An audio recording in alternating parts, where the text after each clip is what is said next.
Welcome, everyone. Thank you so much for joining us. Another episode of Game Changers. I'm Eric Haas, Director, Haute Residence, Haute Living. And once again, here on Thursday afternoon, we have a great cast of amazing real estate agents and luxury real estate all across the country, coast to coast, who are giving us the latest and greatest of what's going on with luxury real estate at the very top level, the best of the best in each market. And we've had some amazing stories of success and getting through COVID. So I want to introduce, first of all, some of our guests that are with us. First of all, Heidi Bintz is with us from, I believe, the coldest weather area, unless Tahoe is colder, probably not. Not right now. Heidi, it's probably close, Heidi Bintz is with us. Heidi, we were just talking, you've been now 36, you were born in Vancouver, or I'm sorry, Michigan. You were born in Michigan and you learned to ski there, and then you moved over to about 36 years ago. Is that what it is? Correct. Yeah, you moved over to Vail Valley and you ran a bunch of ski businesses that were very successful.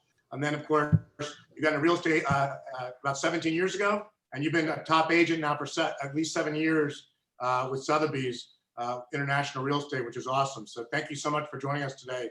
We look forward to hearing how things are going over in your neck of the woods, which I'm sure are very good. Thank you very much. And it's snowing here today and it'll be sunny tomorrow. Isn't that how it always is? Yeah, a lot. We've had a cold winter. January and February have been cold and cloudy. Yeah, but it snows one day, the next day people are wearing shorts and skiing, right? Yes, it's supposed to be probably in the 40s tomorrow. All right, nice. Well, in Miami, where I am, it's a little warmer, but not that much warmer. 70 degrees. No snow over here. And on that note, we're going to introduce another Floridian on the other coast of Florida. He's been with us a couple of times with some amazing insight. Joel Schemmel, of course, Joel with Sotheby's, over top 1% of all of the producers over in Sarasota and the surrounding area there, has some amazing insight. Also, I learned about you. I don't think I ever said this before. You were running a law firm of 45 lawyers as a managing partner. Yep, I was in Europe for 8 years, so I had started a law firm there and managed a pretty active practice for almost 8 years, basically, before we came back. Yeah, so the law firm is still there, going strong. Wow, that's awesome. So I'm sure we'll ask you when we get back over to you how you got into real estate and how you applied what you learned over there towards real estate. So thank you very much for being back on with us. We look forward to catching up more with you. Also with us, Mark Salmon, makes me want to go fishing out in Lake Tahoe. Could you have a better name for an agent in Lake Tahoe than Mark Salmon? I mean, there's nothing you need to say. You represent Tahoe. Thank you so much for joining us. I know you were Compass, top performing agent for many years over there. And we look forward to, I know you specialize in luxury and also new construction. And I know you've got a lot of big deals that you've been doing recently, because you're not answering my calls ever. And I know you specialize in South Tahoe, but you also do all of Tahoe.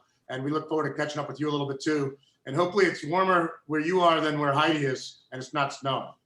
Yeah, it's almost too warm. Frankly, we need the snow. And yeah, I worked the fish into my branding for quite some time, but had to get rid of it. I actually don't even fish, but yeah, used it, to my advantage for a while. You don't eat fish, or you don't fish yourself? Do you go fishing?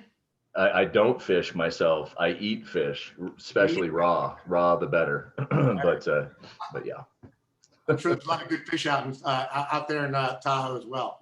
The fishing's incredible. Yeah. Well, thank you so much for joining us. We'll definitely come back over to you.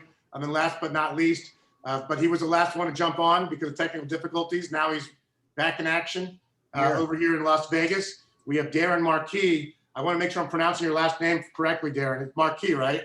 Marques. Okay, all right. It's like I think the hotel brand is the same way, right? It's spelled the same way? Marques, yeah, M-A-R-Q-U-E-S, yeah. All right, awesome. I know you're. I'm fine. I'm sorry? As long as you get the check right, I'm fine. Founding partner, of course, founder of the Dan Marquis Group, which is with Huntington Ellis. I know you've been a top producer and performer, not only in Henderson, but also Las Vegas. So I know it's a large area that you cover. And seems like whenever we're talking to you, you're in the car going from one place to the next. from one meeting to the next, always on the run. And I'm sure outside that window is Las Vegas, but you got it closed, so we can't see the bright lights in the big city. But we're looking forward to hearing all about it. And I know Las Vegas, like everyone, had some challenges, I believe, during COVID. I saw the mayor on TV, but it looks like you guys have bounced back really, really strong. And I know I saw your article that you did with us. That was great. And it looks like things are really bouncing back here. So we look forward to hearing what you have to say about Vegas here this year moving forward. Sounds good. All right, well, we'll go back over to Heidi. We're going to start with her. Heidi, thanks again for joining us. Tell us a little bit about what's going on right now in Vail Valley with regards to COVID and also 2021 and what you project moving forward in this year as well. We're doing pretty well. Reports of COVID patients are still low while tourists have been coming in all winter, and it's been getting busier. Because of spring breaks and spring skiing, we're anticipating a busy March. Our restaurants do have limited indoor dining, but that has been slowly increasing. Bars and restaurants have put tables outside in front of their space, and you can now drink while roaming Vail Village and Beaver Creek. You do have to make reservations to ski this year, but the whole mountain is open, so there's plenty of space to spread out. We do also have a mask mandate in place in town and all the public places and on the ski hill. And we're anticipating a steady spring. Can be a little slower for us, but I think it's going to continue to be steady and really busy summer because our summers are just so beautiful. Yeah, I've been there in the summertime. It really is gorgeous. I mean, it's a little chilly, but it's clean air. It just feels fresh, and it's clean living, which is great for COVID, obviously, to get away from the big city. And I feel like I'm sure you guys have some really good numbers in terms of being strong for COVID and a lot of space and clean living as well outdoors there. How's the market with regards to inventory right now? The market is tight and some properties are going under contract instantly. However, inventory does depend on varying locations and price points, and I anticipate it to continue this way. We are limited in where we can build because we're surrounded by national forest. So yeah, and that's been a problem in a lot of markets has been inventory because they've been very hot, but there's been an issue with having enough properties for people when they come into the different markets. So, and I know you also kind of rely on the snow too, right? When you have a big snow season, you get a lot more people to visit, and that helps with sales. Is that correct? Snow always helps. However, we do make a lot of man-made snow, especially early season. I've been here for 36 years. I've never seen it not open by Thanksgiving. So it may only be a few runs, but by early January, the whole mountains are open. So skiing is not a problem. I look forward to the warm sunshine and spring skiing. How have you done with regards to different I know you're a big area for relocation. What markets are you seeing that are very active with regards to interest in Vail Valley, and is it different from what it normally would be because of COVID? No, we get a lot of what we call the Front Range, which is Denver, north and south, and it's about a 2-hour drive, give or take, for those people. So I'm seeing more people wanting to either relocate or spend more time up here. We also have, I would say, a big market from Texas and from Southern Florida. Obviously, there's Chicago, New York. I would say it's more of everyone east of us. A lot of times west of us goes to Tahoe or to Park City or Sun Valley. But we get people from everywhere. We're getting, also from Europe and then south of the border.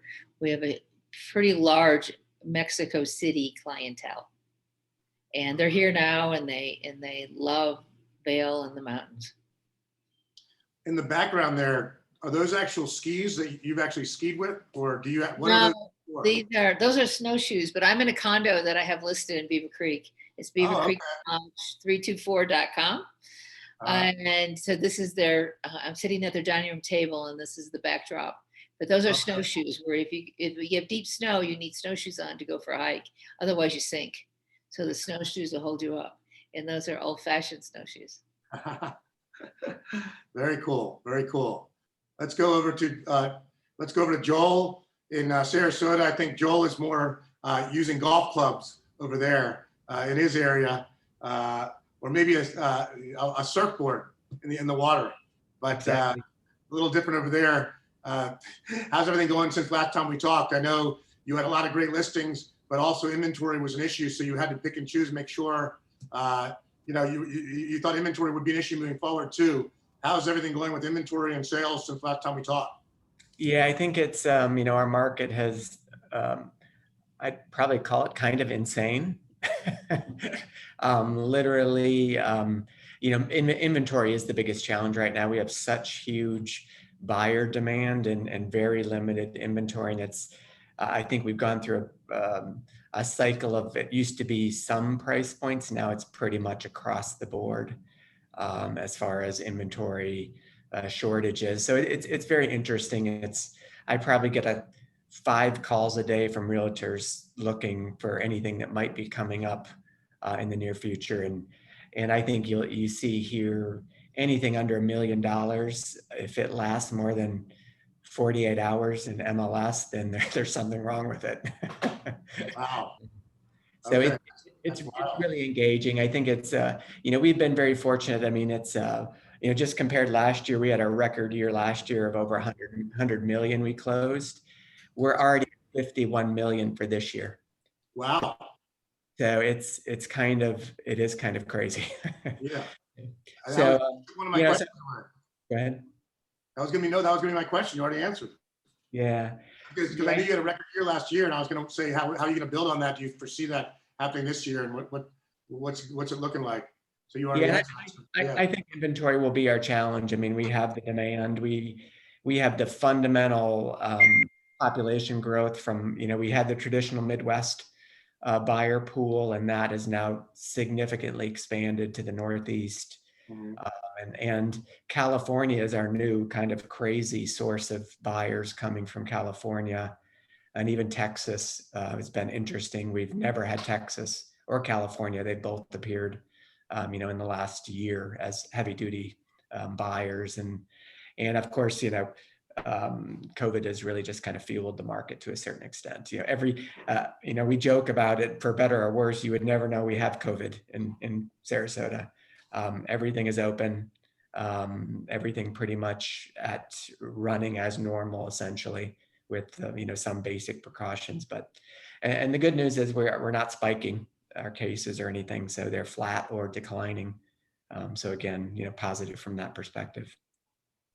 Yeah, I feel like I'm on the east side of Florida. I feel like everyone right now is down here. The whole country, half the country's in Florida.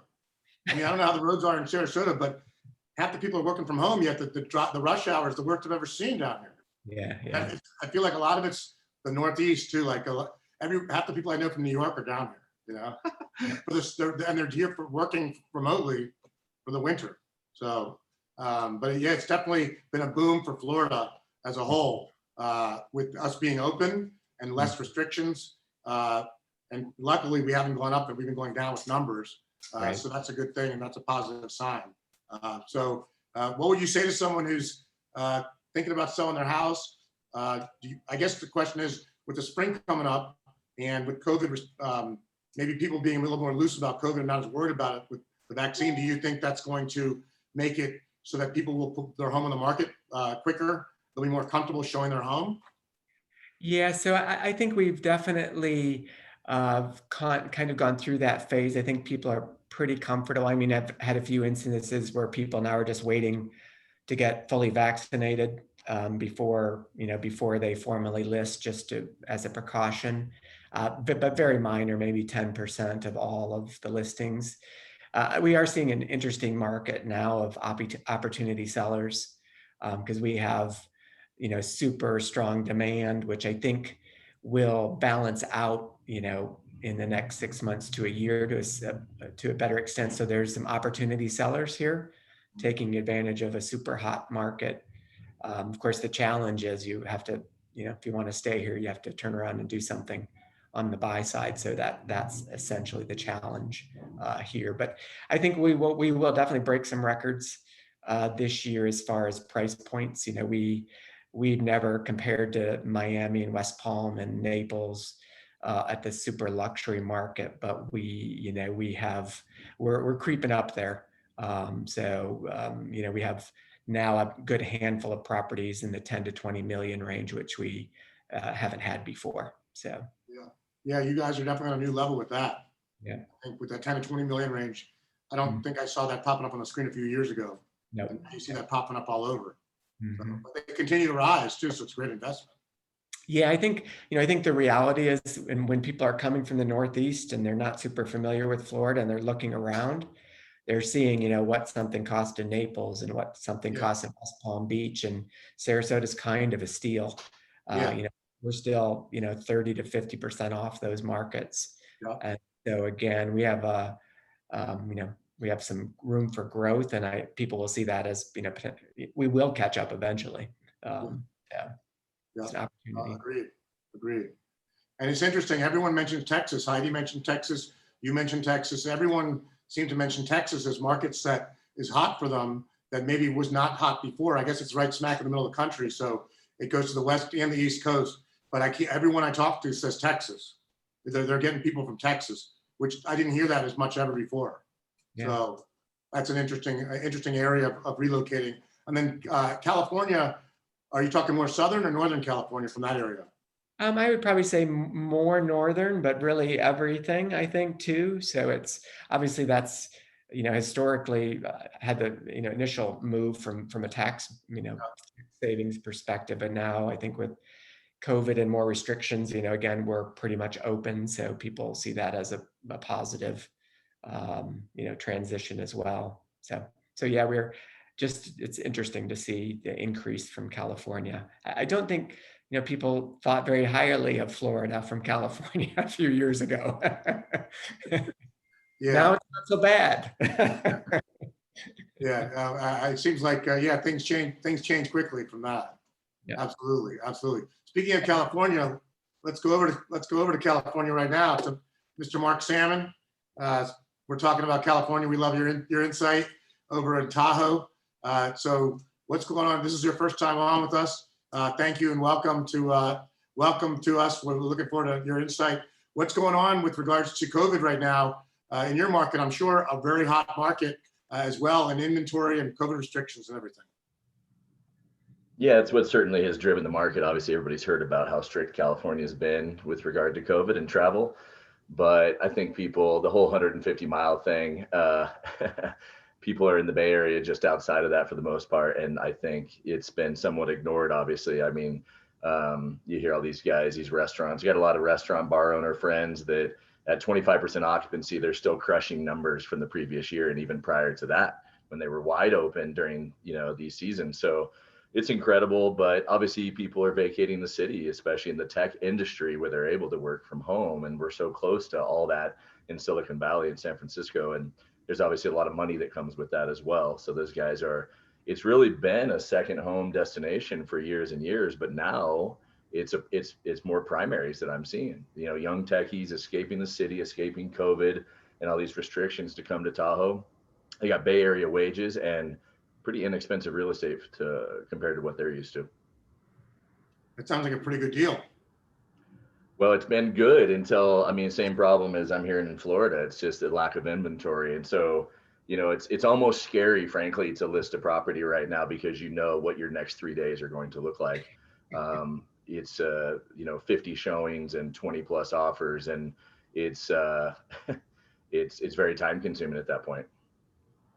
What do you see moving forward? Do you see any changes with that, or do you see that being the way it is the rest of the year? No, it'd be interesting to see what, tech stocks do in general, and interest rates obviously just bumped a little bit, but it hasn't changed anything. As of this morning, 45 listings, you're talking single family and condos in all of South Lake Tahoe. That's city and county combined. And you're talking over 500 agents service this area. So it kind of gives you an idea. So it has no place. It's simple economics, right? It's supply and demand, and the demand is huge. When we saw 33 offers on a house last Friday night. That's kind of set some records. Typically it's like 10 to 15. And then you figure all those people that didn't get that deal, they're still out there, right? So I looked today, under $1 million in the county, there's one option. And how can I show property to anybody, this weekend that wants to come up? So, we're projecting maybe a 6 to 10% increase market wide, but I would not be surprised if it climbed above that. Okay. And one question I've thought about, so a market like Tahoe, with everyone, like you said, moving, because they're working from their home office. So if you're going to work from a home office, why not work from Tahoe, right? So that's going to be the way this year, probably next year. But what happens 2-3 years down the road when hopefully we completely have a handle on this thing and people suddenly get, I don't want to use the word cocky again, but they think less about their health and more about, oh, I think right now everyone's so health conscious, right? So once we get back to the normal, whenever that is, 3 years, 4 years, 2 years, what do you think that's going to do for your market? Are they going to sell these properties? Are you going to go back to a secondary market, or do you foresee this not changing? Yeah, it's interesting. I mean, health has been trendy in general, I think, before COVID, and it probably will stay that way. So that's a different animal, and it'll stay fairly constant, I hope. But with regard to stay-at-home work, I mean, I was nervous about it about a month ago because you start to see things lighten, and you think these guys they're hesitant to buy or pull the trigger up here because they may get called back. Yeah. But then the article hit the San Francisco gate about Salesforce committing to working from home in perpetuity, and that's the single largest employer in San Francisco. So when you see that, and I'm working with a ton of people from Google and FaceTime and GoPro and you name it, and a lot of them have been committed to that as well. Maybe not everybody, but when you have a finite supply, it does not take much to service our market. So I can't say what 2022 will bring or the future. It's a little cloudy, but I think this has some time before it fizzles. Well, you bring up a great point, though. Everyone's embracing technology a lot more than they did previously with the virtual world, and people are realizing that you can maximize their time better with work without the travel time. I think that this probably will be a shift, like you said, what Salesforce did, which I did not know about, which is incredible. So that's an example. Probably others will follow. So I think it will change the working world with regard to people working remotely or with technology and embracing the technology, like the Zoom meetings that we're doing right now. Well, it's funny too. I've got clients that are like, Mark, your internet infrastructure is better in Lake Tahoe than it is in Cupertino. So that says a lot, coming from the tech world where you just assumed everything was fiber down there and super fast, and we're building on that. I mean, that's kind of, so the only thing is the anti-tourist sentiment is been increasing steadily, and it's very difficult. And it's like, well, these aren't necessarily tourists now, they're locals, but it's not been well received. Midweek skiing at any resort looks like a holiday weekend, and it's upsetting a lot of locals. Yeah, no, and that's the same thing over here in South Florida. It's crazy, man. You can't even get it in a restaurant you want to go to. It's never been busier than it is now. It's wild. Well, And Florida, so you guys never let off the gas pedal, man. Florida's been wide open. You guys are crazy out there. No comment. No comment. Yeah. I'm a local, so I feel, sometimes you do feel like, hey, it's COVID, you don't want the crowds, so, but at the end of the day, it's really good for business and for real estate, which is the important thing for us, I guess, right? That's right. Overall, the demand. That's right. So speaking of, I know, speaking of everything with regard to a lot of people coming into the town, Vegas, everyone loves Vegas. So Vegas is the international town of all towns, and the bright lights are coming back, which we all love to see. And that's a big part of getting through this COVID, I think, is Vegas coming back to life, which is great. So Darren, thanks again for joining us. One thing I didn't mention about Darren, 2016, you had the record for land sale, correct? In all of Nevada. Yep. Awesome. How much was that for? Well, I'm not sure if it was all in Nevada. I know it was Southern Nevada. It was $6 million, and it was a development that I ran out in Henderson. Awesome. So how's everything going out in your neck of the woods? I know it's been a crazy, last year was kind of crazy, and this year it seems like things are on the up and up. How's everything going in Vegas and Henderson? It's been crazy, of course. We've always had a strong influx of buyers coming in from the California markets, typically 30 to 35% of our buyer pool. Right now, it's about 80% of our buyer pool. And we really don't see many people from other markets. I mean, we'll see a little bit from the East Coast, some from the Northwest, but again, 80% right now is coming from Southern California. And, we sold more homes last year. Over the last 6 months of last year, we sold just about 30 homes over 5 million. And in a typical year in Vegas, you'll average 10 to 12 homes that are over 5 million. So we're having the same challenge here with low inventory, even in the luxury market. Now, even in the 5 million plus market, we've got low inventory. So that's our biggest challenge right now.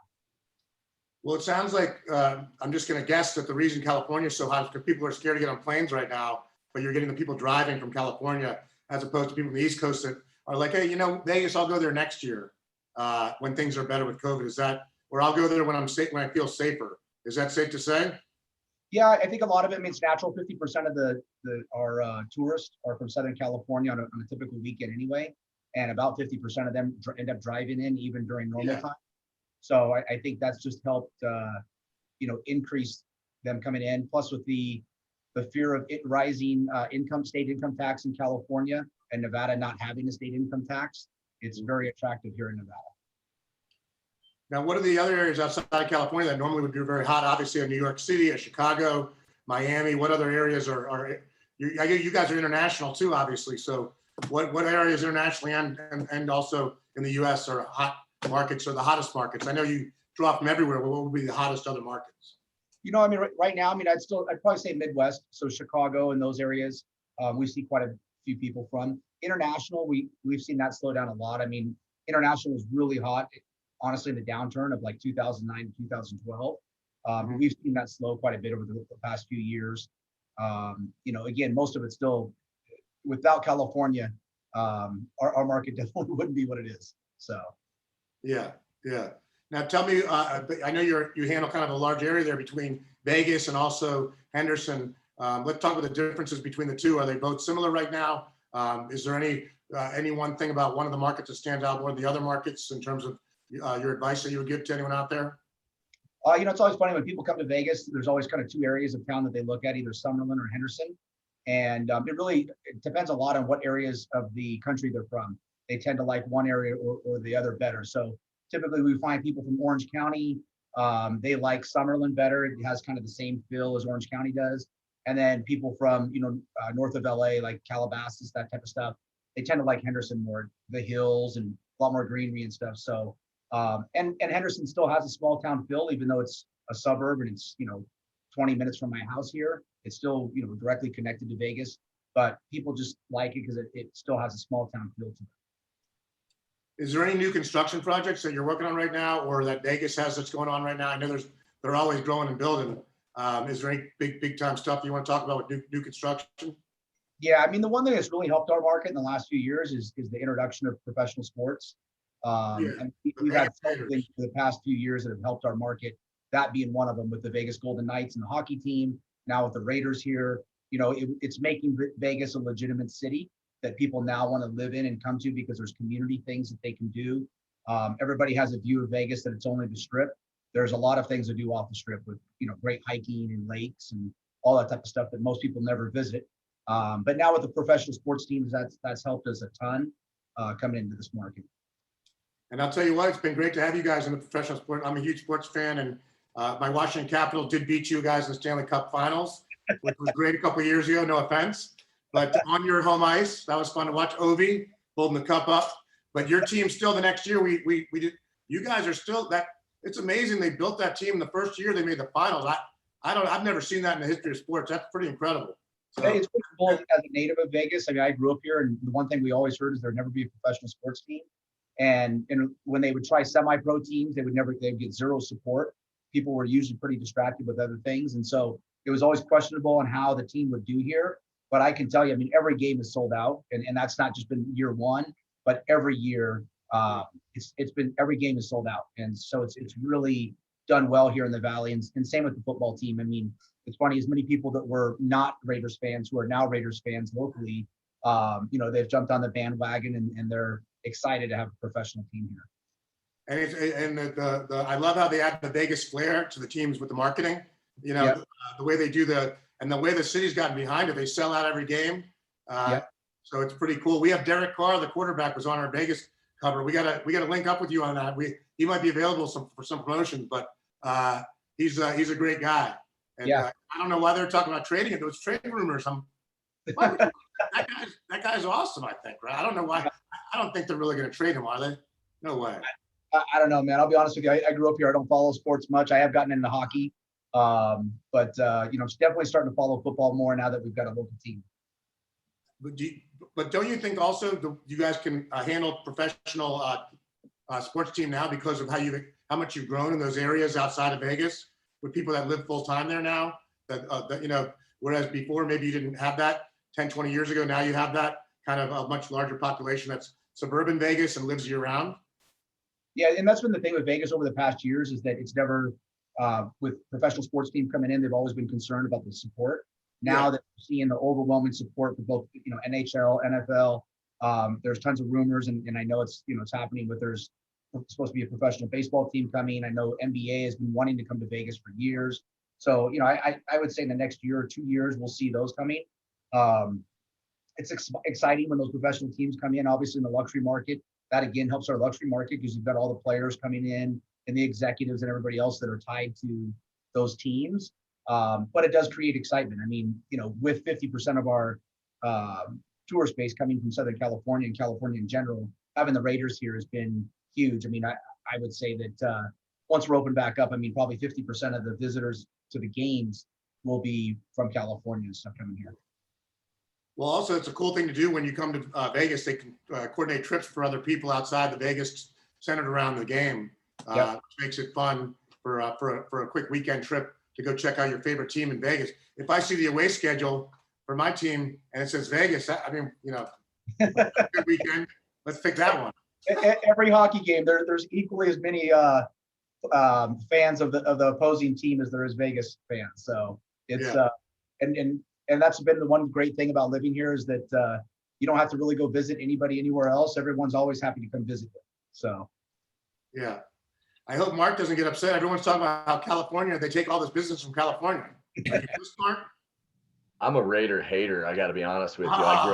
I grew up in San Diego. I'm a diehard Charger fan. So, and I know how fair weather fans, like, there's always more of the opposing colors in our stand. So I get you, but they were in LA when I grew up, and so I'm talking AFC West. I'm a huge football fan.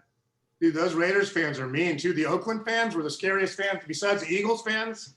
Those Raider fans, man, they wore they still wear that stuff, don't they? Those crazy outfits. Oh yeah. Yeah. So the Oakland people come to Vegas still to support the team. Yeah, I mean, there's no in-person games yet, but I mean, honestly, they do. You drive out the stadium and there's tons of fans outside set up, and so yeah. But they've been pretty strict. I mean, Vegas has done a great job, even with the NHL, of being very serious about acting out during the games and that type of stuff. I mean, even to the point where I know the Raiders Stadium has a jail on site, and they've been very clear that they're not going to tolerate. They want to make it a family-friendly environment, and NHL here has done a very good job of that. So. Absolutely. So let's check out Heidi and see what her favorite team is. I'm going to guess that John Elway and the Denver Broncos, but I could be wrong. I don't follow sports. I'd rather be outside skiing or hiking. You have your own sports. Yeah, you have your own sports there. Yes. So speaking of that, with your skiing background, I want to ask you about your background, because obviously you had a very successful career. We were talking about this a little bit offline.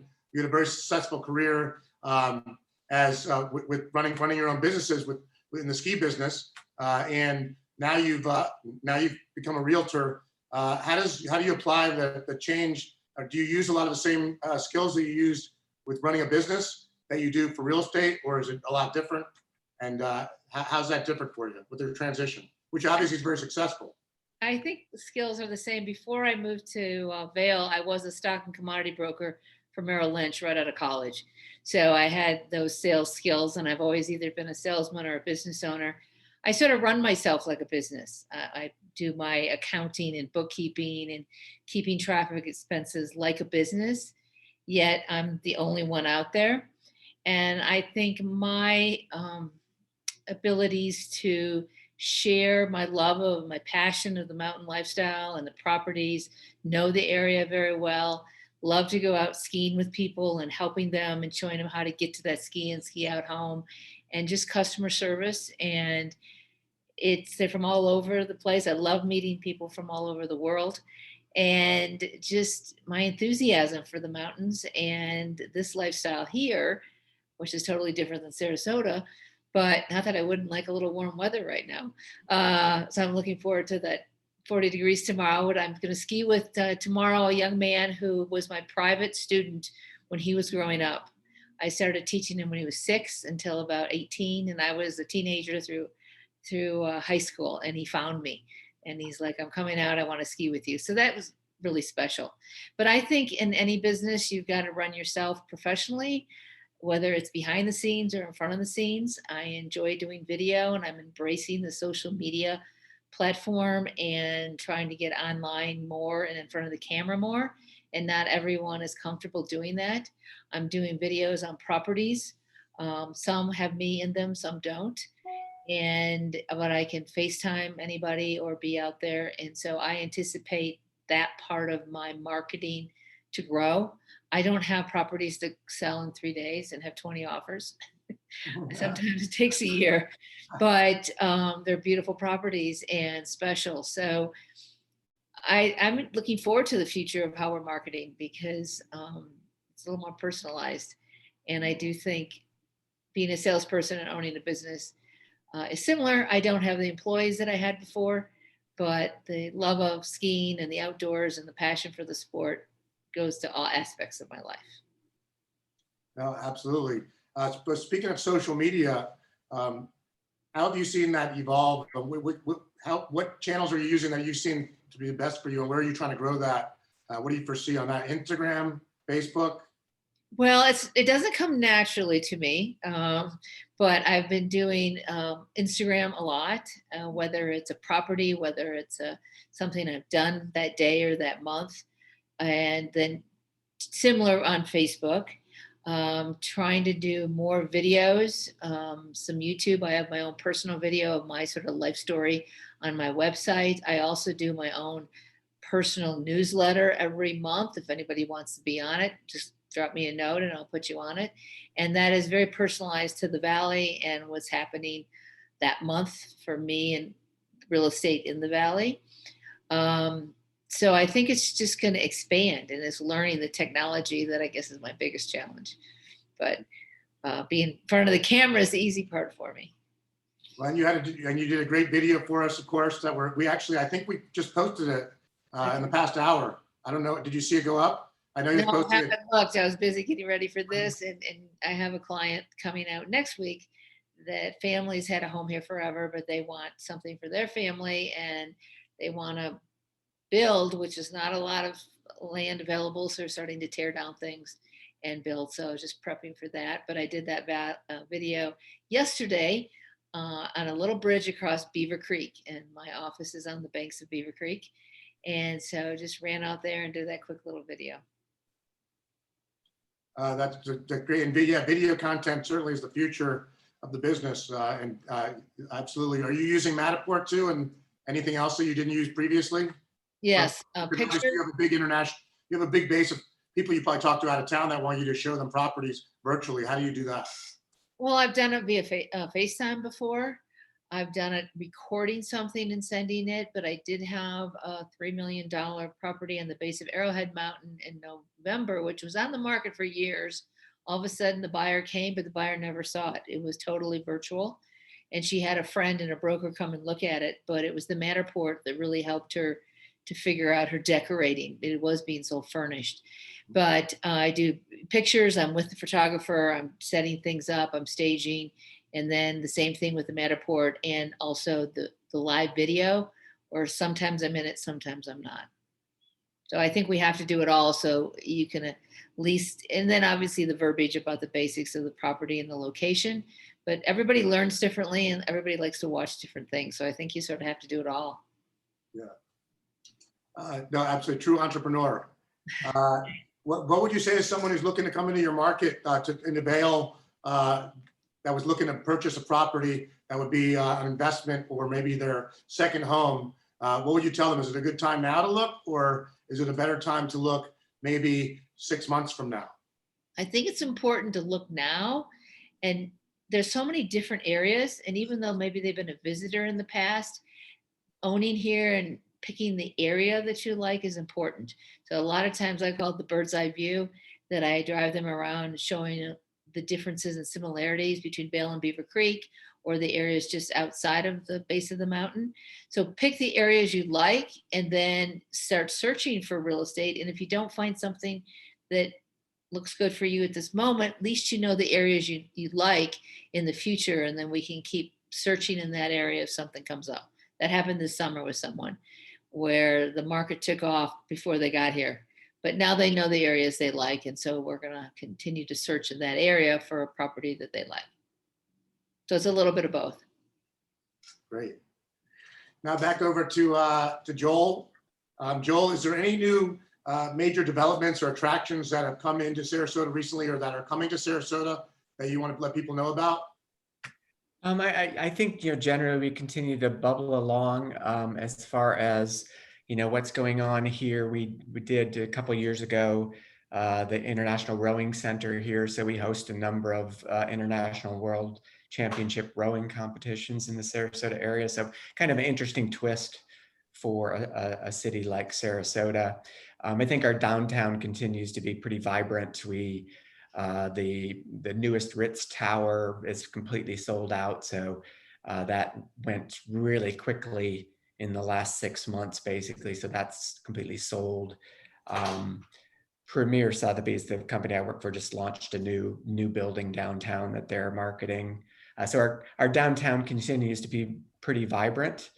And that's where most of our newer condo developments are going. And I guess the other big one for Sarasota is the St. Regis is building a hotel resort and a residence complex on Longboat Key. So blowing the charts off any price per square foot numbers we've ever had in this market. So it's very interesting, the buyer for that.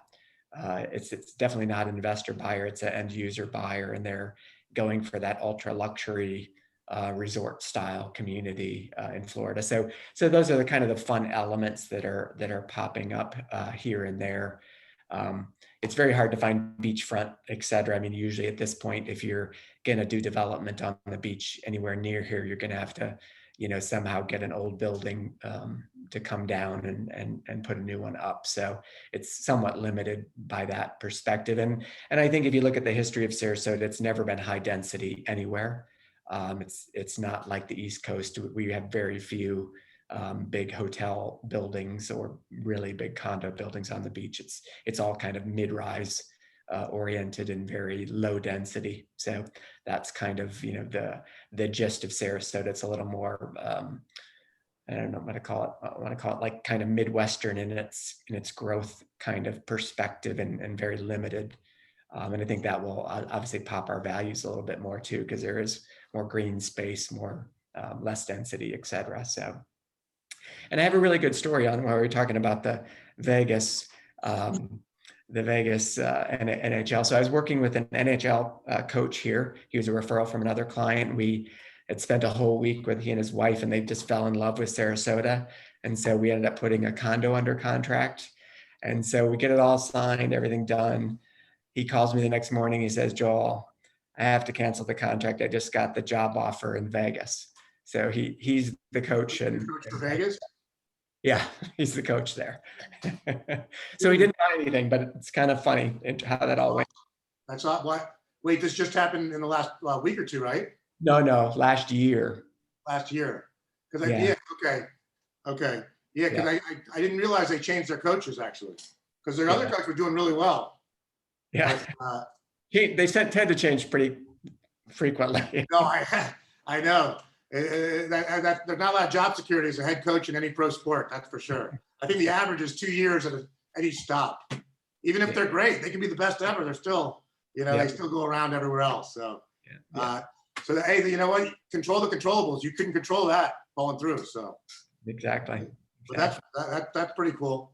Mm-hmm. So, and then in the background, those are your properties again, right? Those are your current listings?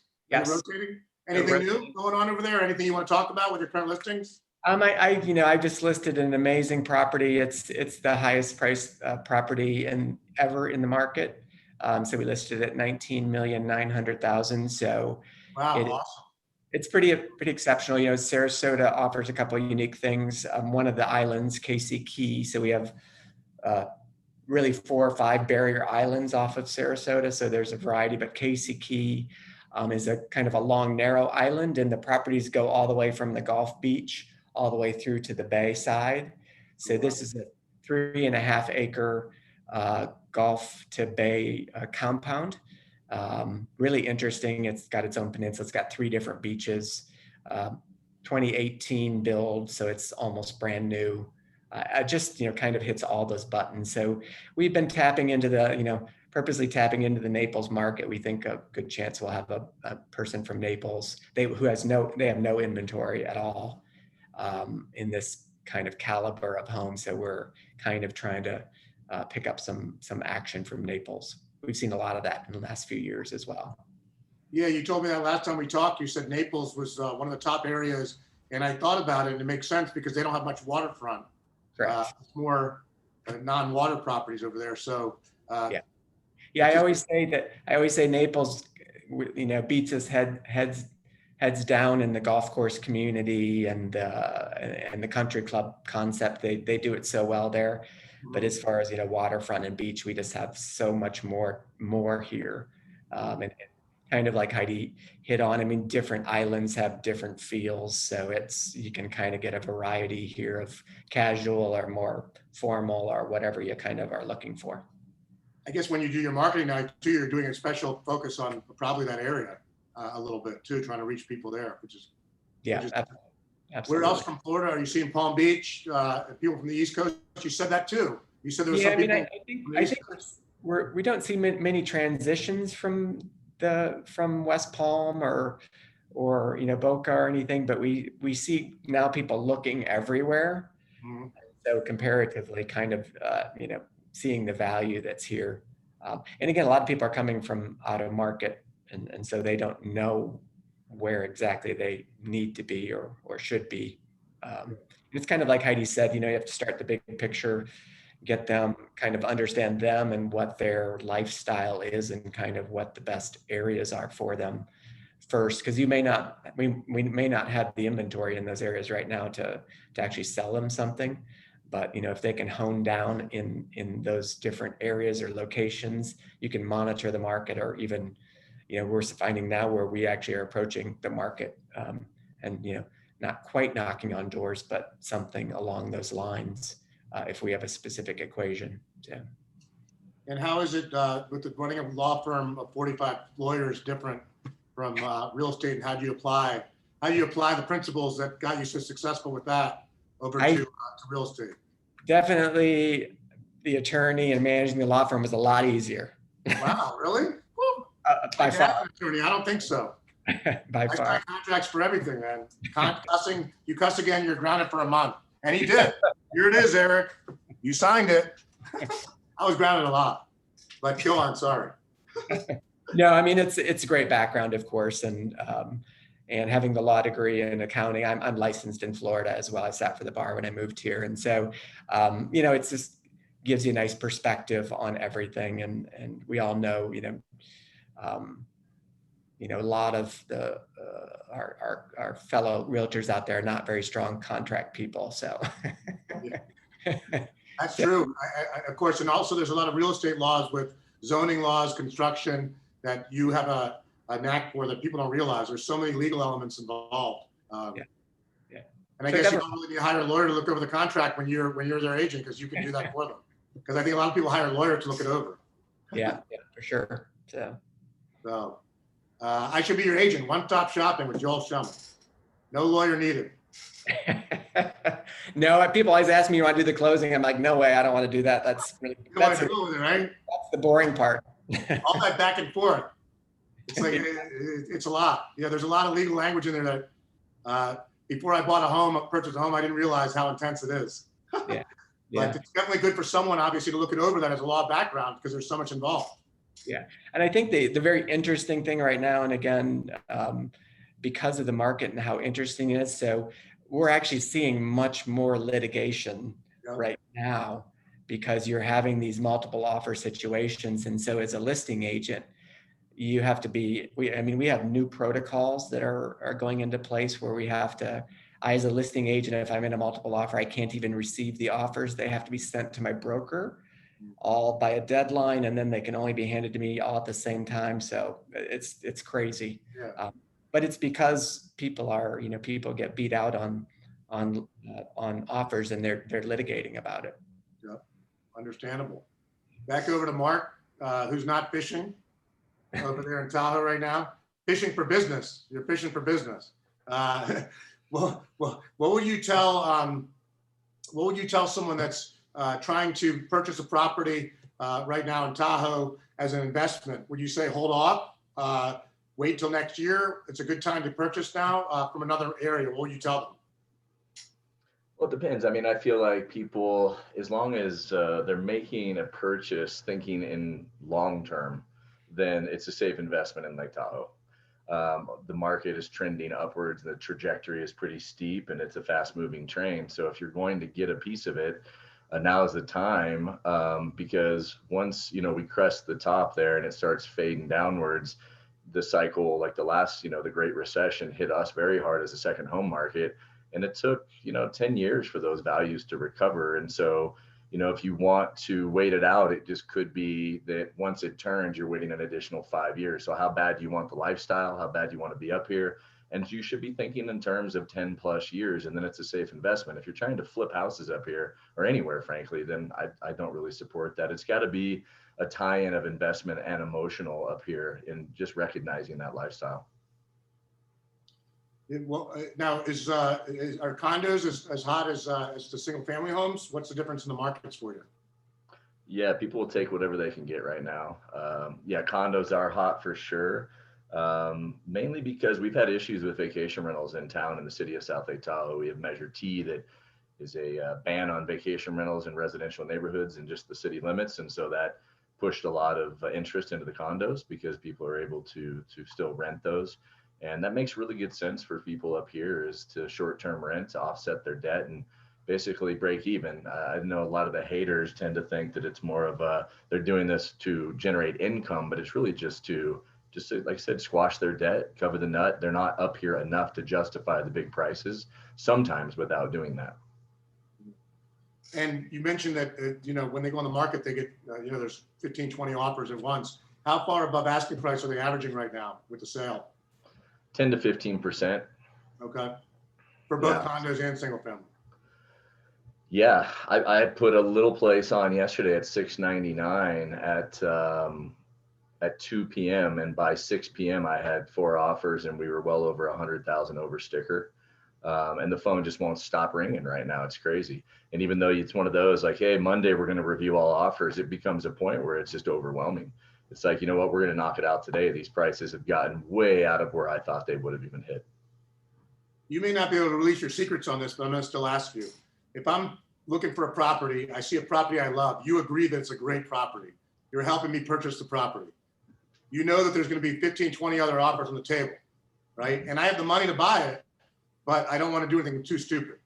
What do you do? What do you recommend? It's case by case, I'm sure, but being a top agent, obviously relationship must help of the person with the agent that has the property, I'm going to guess. But, I don't know if you're allowed to say that or not. but at the end of the day, is there anything you can talk about that's secrets with that?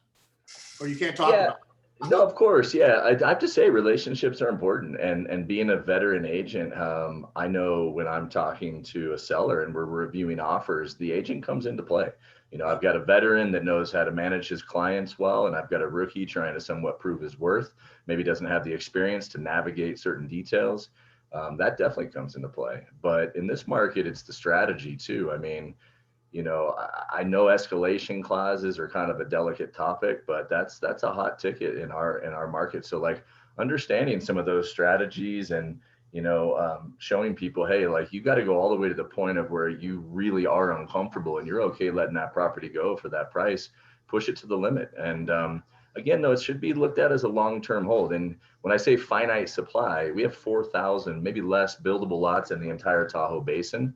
And that type of scarcity, it's just to get a piece of it long term is tremendous value. And are you using new technologies? Obviously Matterport. And what are you using to do your tours and connect with people that are in outlying areas that you don't see on a day-to-day basis? Yeah, everything. Throwing the kitchen sink at it. Yeah, even on the lower end properties, it's like I try to outspend other agents in the market. I think it's a bad attitude to think that everything's going to sell the minute you put it on. So let me just take the shortcuts and not spend money. And I think squeezing out that extra 10 or 15,000 for your client is important. And I want other potential sellers to see it. So I'm doing full video productions on everything, and I'm not filming them myself. I hire, pros to do it, and a lot of drone work, whether it's necessary or not, Matterport tours, social media, print media, you just max it out because you're always planting seeds for future business. Most importantly is Haute Residence. I was going to say that was icing on the cake for my marketing package this year. Icing on the cake. There we go. I like it. I like it. Have you ever heard that you sound like Wolfman Jack? You know who that is? The radio host? Oh, really? No kidding, huh? You could do a radio show by the way you talk. You never heard that you have a radio voice? I actually, a little bit. Maybe like movie promos or something like voiceovers. that. You could do voiceovers. Yeah, exactly. If real estate tanks in Tahoe, I'll definitely consider it. Google Wolfman Jack. I'm going to send you a link, Wolfman Jack. I love it. Send it over. Yeah, I know Wolfman Jack for sure. Yeah. All right, back over to Darin in Vegas, where everything stays in Vegas. Darin, checking in with you about in terms of technology. Obviously, you're a global market. Tell us, I just talked to Mark a little about what he's been using with technology. Are you using drones and video technology and things that you hadn't used before? And are you using different avenues to show properties that you hadn't used before? Yeah, I think about the only thing that's changed as far as the way of showing properties. I mean, everybody's marketing is, pretty comparable to each other. If you're working in the luxury space, everybody's using drones, everybody's using professional video. Of course, you've got your social media presence, which is, I think more important to communicate with other agents and let them know what you have coming on the market, not necessarily finding, $5 million buyers coming through a Facebook message. But it is good to get out to other agents and let them know what's coming because they're all on there. But I will say, yes, I have done some FaceTime showings. I sold a home about 4 months ago off of a FaceTime showing.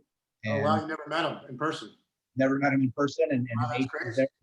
FaceTime, awesome. And we took him on a tour through the home, just like he was there, and went into contract. And about a week before he closed, he came down and walked the property. And it was pretty interesting. That's awesome. Well, that's a testament to your reputation. I'm sure they probably researched you and they felt comfortable enough as they've met you virtually to do that deal. So, because I don't think, that doesn't happen very often, but that's really cool.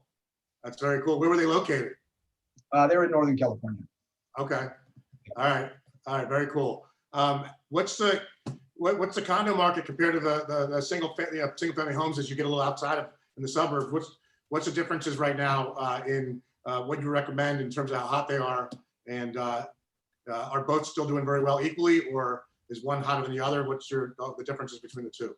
It depends on what the person's, what the buyer's goal is coming here.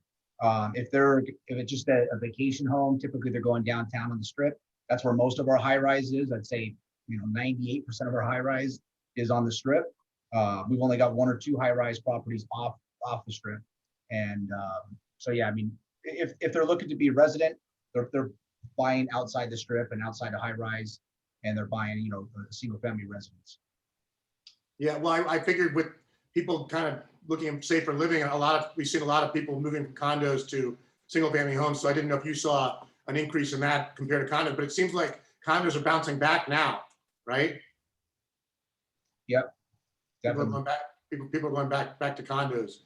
Yeah, I think now with the Raider Stadium and the hockey stadium, being right there on the strip, a lot of people love living right downtown in high rise, so it's easy access. They can walk over to the field. So now I know you have an expertise in new construction. Tell us how your knowledge and expertise in new construction really helps out, because there's a lot of things that people need to navigate who haven't done new construction before, might not know about, and they're thinking about doing some new construction. So tell us, some things that you look for as an expert with new construction and how that helps.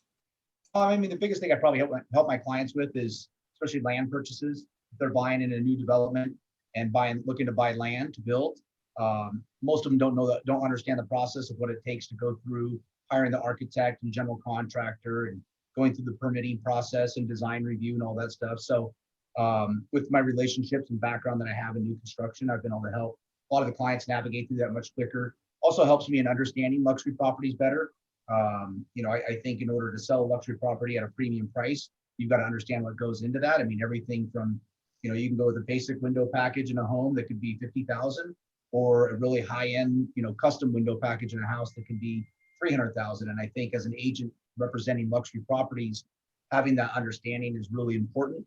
I just sold a property that was probably the highest in the community in Southern Highlands at $725 a square foot. And we were about $200 a square foot higher than the next property.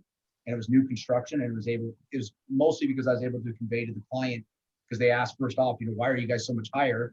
And when I broke down cost of land, permitting, architecturals, engineering, and then cost of construction, he was fine with it once he understood. He just wanted to see the details.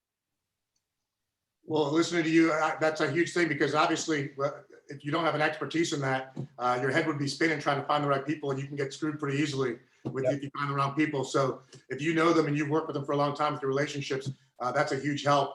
And you introducing them to those people and helping them out with that is humongous. Divorces. Yeah, I've been involved in new construction, and I've also watched my family do it, and it's not easy at all. And there's a lot of moving parts. A lot of people overpromise, underdeliver, and it's you really need to have someone helping you out that's a steady hand, because I've seen it gone wrong and I've seen it gone right. So, biggest success story since COVID started? What's your biggest? Give me one success story, maybe a challenge that turned into a success over the past year or so. Well, I started my own team this year, so that was a big challenge. I started in January, got rolling, and then of course everything came to a stop in March. So that was after 12 years of being on someone else's team, that was a big learning lesson and hurdle to get over. And just biggest thing was keeping the team motivated.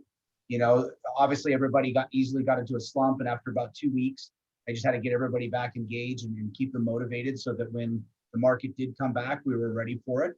And so what we did is, in our downtime, we worked on administrative things that we could do, updating technology, putting our CRM systems in place, updating that, because most agents hate CRMs.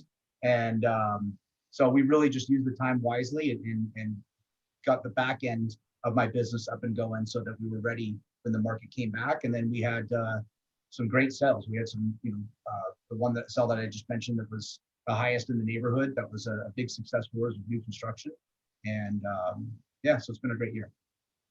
That brings up a great point. You actually had pretty good timing on that. You had some time to kind of, when things were a little slower, to get ramped up on the back end, so you could hit the ground running when you started the new year.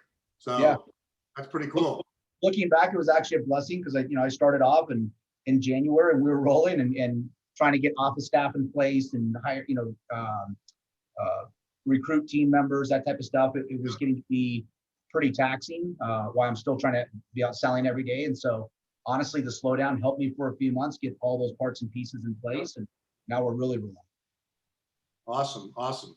Let's go around one last time to everyone and get your last thoughts with everyone. First of all, Heidi, over in Colorado, Vail, where it's snowing. Wanted to get any last thoughts you had that you want to share with the audience out there with regard to anything you'd like to speak about. Well, I'm obviously partial to the Vail Valley, and there's a lot of different choices here, a lot of different activities, and the summers are why we stay here. I only moved here for one ski season, but then stay for the summer, and you never leave. I have started 2021 out well. We started looking for a property last summer, and these people just closed on a brand new construction in Beaver Creek, and there's only one more of the 4 left, and it closed in January. They are doing some remodel already, even though it's brand new, and moving in a few weeks, but it was $9,150,000. Wow. And it is ski in, ski out on Beaver Creek Mountain. So that's exciting, because there's not a lot of new construction here in the Valley. So I've started the year out well. I've got some listings that people are circling. I've got people that say they're coming into town. So I look forward to a busy 2021. And if anybody wants more information, just reach out to me.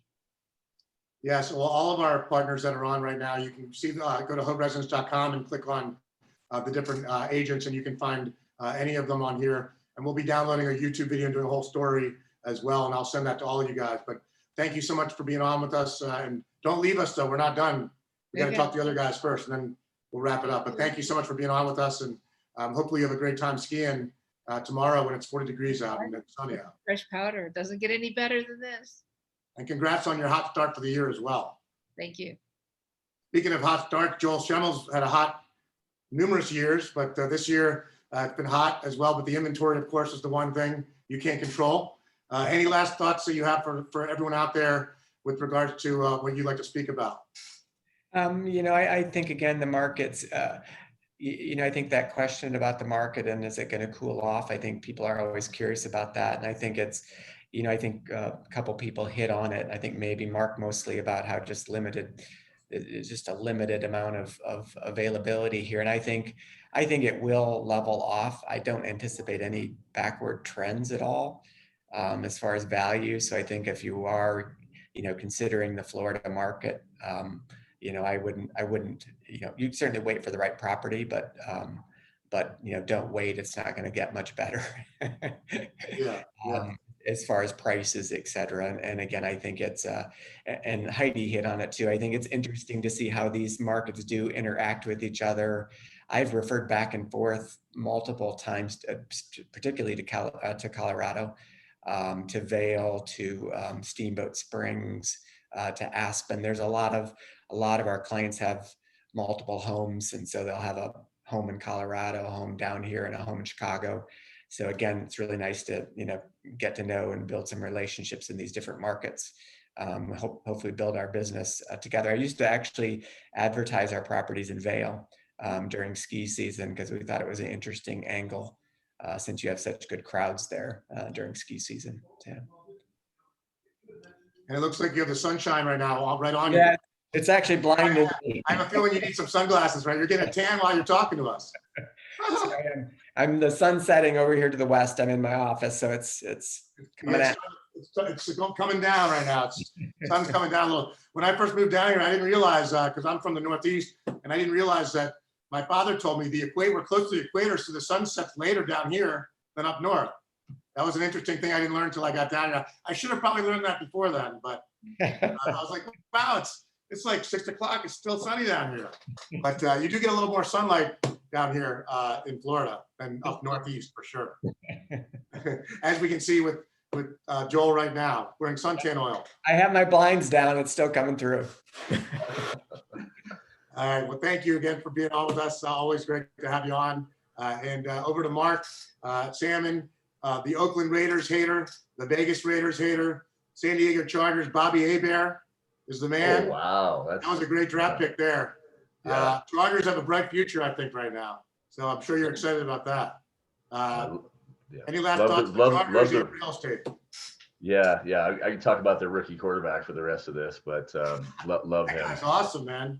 He's a stud. He's the future. We'll see. Maybe we can put something together. No rings on these fingers, but just reiterating. You made the Super Bowl one year with Stan Humphries. Yeah, no kidding. Stan the man. Gosh, you got some of the throwback Charger names. It's great. I'm a wily vet. I go back in the sports. Bleacher Report. I get all the updates. I like all the DC teams, but they're not doing very well, so I can't. Nothing for me to talk about either. I love it. So just reiterating some of these same points. The market is insane, and so, but it doesn't mean shy away from it. There's because there's room for growth still, and think long term. Buying in Tahoe, it's just it's something that you can have for generations that I think will never lose really long term values. And it's a big lake too. We got an incredible team with Compass out here that I refer business all the time around the lake. I'm on the South Shore and the East Shore. If you want that, South Shore is kind of like the capital of Lake Tahoe. It's the bigger area, flatter topography. And then the East Shore of Nevada has been a hot topic with no income tax. A lot of big money is going over there, but it's even more competitive, I have to say, on the East Shore, especially the North Shore. A lot of affluent buyers pushing up there, and even less listings, frankly.